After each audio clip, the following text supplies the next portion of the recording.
Overwatch has received another balance patch, and while it's a little small, I think there are a couple changes in here that are pretty significant. So I want to go ahead and talk about them. I wasn't going to do this video at first, but since we have a couple of really big, what I think are probably going to be meta shakeups, I say a couple, one in particular, I think it's worthwhile to take a look. So you are seeing it right there on your screen. Everybody, again, I feel like we go through this 3 times a year.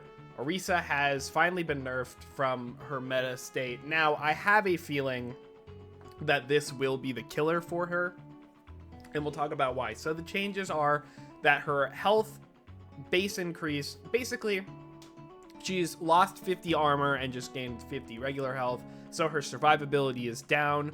Her energy javelin does less damage now. I don't think this is what it was at before they buffed it. I think it's like a middle ground, but less burst damage, which was part of the reason why she was really, really good. And I think what is probably the most significant change here is that fusion driver, her gun, does not, it takes up the regular amount of heat during Fortify. So what it did in the past was that when you popped Fortify, the heat that she would build up less in Fortify. Now it is just completely the same overall. I think that this is really important because that was a lot of Orisa's DPS pressure that she could go in, she could Fortify with impunity because it's really hard to deal with her while she's in Fortify, even with a Juno speed ring, right? So she goes in, Juno speed ring, goes and spears somebody in the back line. They take so much damage, and the entire time she's shooting her gun because she doesn't have to stop and not reload, but wait for the overheat to happen, right? She doesn't have to stop at all. Her DPS pressure is insane in that time. So she has hit the DPS has been hit in multiple ways here because effectively you're not going to be able to get as many shots in because the fusion driver will be overheating faster. So you are not going to be as lethal as you used to be in Fortify, which is a really big deal, I think. If you take that also with the sustain nerfs that you got, very minor sustain nerfs, but it does matter. I do think that Orisa is not going to be as favorable. Will she be completely gone from the meta? I don't think so. But I think there has been typically a lot of experimentation right now. I was watching Plat chat today, and apparently EU is a little all over the place. So maybe that this nerf is what we needed for some other tanks to be finding their way into the meta. And another change, which we'll talk about later, which I don't think is as important, but that is really, really big for Ori. And speaking of other tanks coming to take her place, Ratra has been reverted. So basically his pummel goes through barriers again and doesn't do critical damage. So back to what he used to be, right? Before I talk about it, whether I like this change or not, I do think that this is important because I think Ratra is stronger, more consistent this way, especially into Brig, who is really strong right now. And I think that gut feeling, Ratra will be coming back to take Ori's place as the default character that you play with these Juno comps. I'm not exactly certain about that, but he was what they were playing before Ori kind of made her way into the meta. So if he is just going to function like he used to and Orisa is not as viable anymore, then this is looking really good for Ratra. Now, as for do I like these changes, I like the fact that they were experimenting with something, and I don't think we got to see enough of Ramatra's effectiveness with the change, it not going through barriers anymore. And it has just been removed. I guess they don't want to iterate on this. Maybe they didn't have anywhere else to go. Maybe that was the only thing they had. But it is a little confusing to be like, if you were going to revert it so quickly, what was the point of it anyways? Now, I'm all for them, you know, if something doesn't work, reverting it and changing it, right? But I feel like there was a plan here for Ratra that maybe they didn't have anything else to go with. Maybe they just thought it was going to just work and go smoothly. But there was no like foresight. It feels like they didn't have any other changes to be like, we hear that it doesn't feel as good, here's a couple of other changes we had in the meantime, and if it still is not working as planned, we can go back to regular Ramatra come the mid-season or even season, what's next, 14. To me, this was just like 2 weeks and it's over, right? I don't quite understand. And I'm also of the opinion that I don't think that piercing barriers is really part of his identity. I think more of his identity comes from piercing clumps of characters, regardless of the barrier or not. Also having that like big burst of, oh wait, now I'm super effective up close, right? Like that is more Ramatra to me. I think the piercing barriers was like a little addition, right? It's kind of like Winston Tesla cannon. Yeah, it goes through barriers, but is that really the thing about Tesla cannon that really is what makes it unique? I don't think so, and I did not think so for Ramatra, although I think the argument can be made it's a little more part of it. I think it's a little more, what's it called? Better. It's just better, right? Like it's more necessary for him. But they were trying something out, and I thought it was fine, and they decided not to go with it. So I guess no problems there. I'm glad that they didn't waste too much time on it, I guess. But yeah, I don't know. Just kind of a weird situation here, and people will probably forget about this for a while because it was a very brief 2-week period where nobody played Ramatra. So Wrecking Ball has an ammo increase, which to be honest with you, he's gotten 2 buffs here, and I don't think Wrecking Ball was bad. I think that he was pretty good with certain like counter comps to Orisa. Maybe not him like Ball himself being like the best tank ever, but there were certain comps that you could play, like with Zenyatta. I think Zenyatta was kind of coming into his own against Orisa on certain maps because Discord is such a valuable tool against her because she has no real good way to cleanse it. And she just sits there and takes a lot of damage because she's so big. And forcing her cooldowns before she can use them effectively to get on the backline is a really good tool. And Ball just works really well with Zenyatta, right? So just giving him more ammo, I mean, like, I don't see how this is, like, really going to make Ball that much better. Although it is still, like, you know, higher DPS. Less worrying about it. But also, it might give him a little more flexibility mid-fight to just kind of do like really quick grapples that wouldn't actually reload his cannons. You know, he kind of like dumps, he goes in, slams, dump half a clip, and then chase somebody with the thing, and then hit them with the fireball, and then get another half a clip on them. That could be relevant, right? 10 bullets is relevant on either side, so 20 bullets total, right? That is relevant. So I don't know, that could be a nice buff for Ball. And the grappling claw duration, this to me is probably not going to matter at all. I don't think there are many circumstances at all. Excuse me. Wow. I don't think there's any circumstances at all where you're letting the duration expire unless you've messed up and you're trying again with it because you've already used Fireball, right? So to me, this is not going to do anything, right? Like, remember that they put this in the game to just stop Wrecking Ball spinning to win. And I think that just is not a viable strategy. And I don't think people have really used it at all. Maybe they'll try to use it again, but it's never been that effective anyways.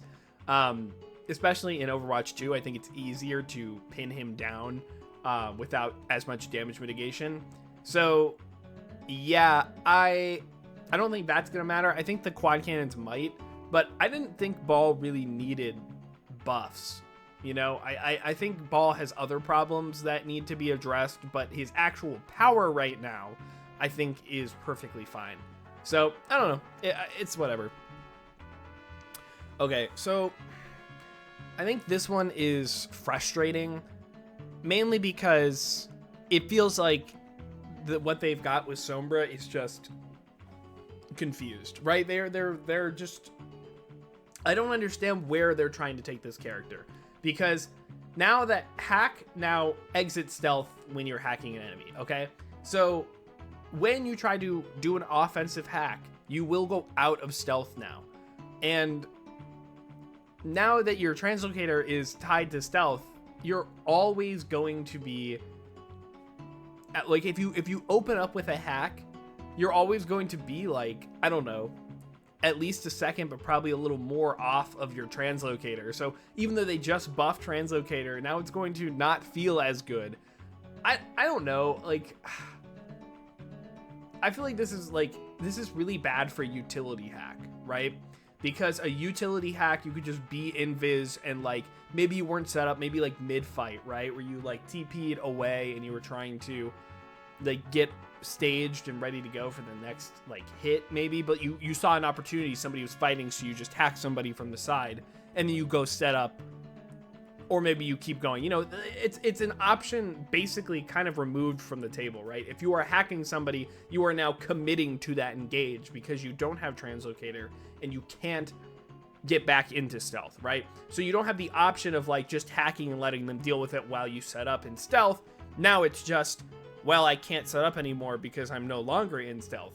And a lot of the, I see the idea is that they want Sombra to be forced out of stealth more, right? They want her to get out of stealth and be in the front line. Maybe not in the front line, but engaged, doing something else. The problem here is that there are multiple ways now that you can be forced out of stealth, whether it's time or whether it's you hack somebody. But there are less ways and less effective ways, I guess less consistent ways to get back into stealth, right? So you used to be able to translocate or just wait it out, right? But now you have to translocate, you have to use a resource. So you're forced out of stealth more often and you can get back into stealth less often. It's just a weird dynamic and they're trying to push her in that direction, but it feels like she still has the identity and mechanics of an assassin or a dive character more in particular. So it just doesn't work as well as I think they're trying to make it. Like, do they want her to be a brawl tank, be more committal? I think that's okay for her to be more committal, but did I say brawl tank? Anyways, do they want her to be a brawl character? I don't know. And I think the more that they do this, it kind of does. But also, translocator, the entering stealth was buff. So basically, the delay before you go into stealth. So you go into stealth faster when you translocate. So it's harder for somebody to hit you and reveal you and know where you are. And then the fade in time, I think that's when you're exiting stealth. So you're actionable earlier, to be honest with you. No, this is translocator. Fade in time. I don't know what that means. I'm going to be so honest with you. I don't know what that means. But I think hack is a really big thing here. Her ult was decreased in cost, which you have to be careful with that. Maybe it's just she was doing less damage overall and just to compensate. But EMP is still very powerful. I will probably make yet another video on Sombra because I think in this direction, the direction of forcing her out of stealth more often, she needs to get a couple of things back to make her feel better, right? I don't know. It feels like forcing her out of stealth is more like, it's more on Sombra. It's her decision a lot of the time. It's on her when she's exiting stealth, which is fine. I think that's a really good gameplay loop, but I feel like there's a lot going on. I'll explain it all when that video eventually comes out, but I just don't know what they're doing. I am just a little confused. And Juno has received a little slap on the wrist here. Healing reduced from 100 to 85 in orbital ray per second. Definitely needed. Is this going to be enough? I'm not sure. Also, Brig is not here, which is, I don't think she needs that many changes. She just got a nerf. But, Juno's always been the problem. But this is not going to stop Juno comps. It's just going to make orbital ray not as valuable. And that's kind of it, right? It's still going to be a very good ult. It's a lot of sustain and a lot of damage. But, I think this is it's definitely like worth considering that this may, I don't think she's gonna be that much worse. Sorry, I guess more of saying that like we should take note of this. Like this is something that is going to, you're gonna feel it. Rather, you will feel it, but it's not really going to make Juno that much worse. I think her ult needed nerfs. Maybe I would have gone a little further, but there's a lot of other things that make Juno good in the rest of her kit. That orbital ray is almost just like the ult fight winner, but there's a lot more about Juno that is good about her. The other thing that we should probably talk about is that Widow has been getting a lot of popularity recently. Is it because there's less Sombras, or at least the threat of Sombra isn't really real anymore? I wouldn't go that far to say it. But also when Juno's range is lower and these comps that take a lot of time to get to you and they have no shield or real mitigation with Orisas and stuff, it is easier for a sniper character to work, right? There's no real dive characters in these comps that they've been playing. So Widow, you're able to get away with a Widow. You just have brawl cores with two Widows fighting each other. And Widow has not been touched here. And I don't think really any characters that are, I guess, Wrecking Ball. But yeah, I don't know. Maybe to escape the Widow hell that we're potentially going to be in for a little bit, Wrecking Ball becomes meta. I'm not saying Wrecking Ball becomes meta because of Widow. I'm just saying maybe these changes will make, all of these changes combined, make Wrecking Ball a better option and Dive a better option, and Widow becomes much harder to play. I doubt it, but I would love to see that. And you know, Sombra needed some changes, obviously, but I think really Widow needs a lot of changes, and it's not like easy changes that you can just put in a balance patch. I don't know. That's a whole conversation everyone's had to death for forever. But yeah, that's it. Oh, this is actually good to know. There was the bridge on Dorado. I don't think you were ever supposed to contest the cart there, but since they lowered it a little bit, you actually could contest the cart from the bridge. You can't do that anymore.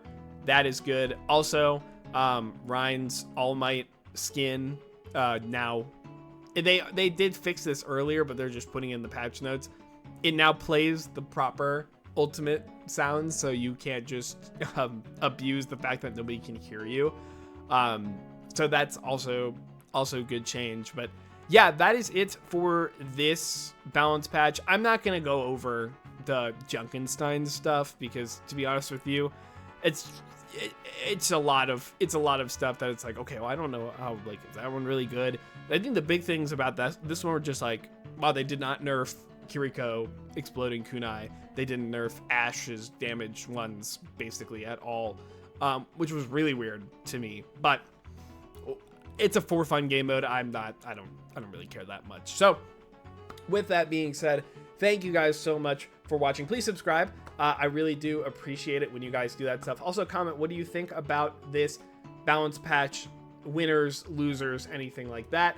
And like the video while you're at it. I stream live, twitch.tv/Lane Hemingway. That's Tuesdays, Thursdays, and Saturdays is when I am live. Join me on Halloween at 5:30 EST for Halloween cosplay stream, just some fun stuff like that. I'd love to see you there. And join my Discord if you would like 3 months of Twitch membership to my channel. You would just need to enter the contest that I'm doing, where you need to correctly predict the Game of the Year nominees. All the details and everything like that are in the Discord if you would like to join that as well. Okay, thank you guys so much for watching this video. Have a good day.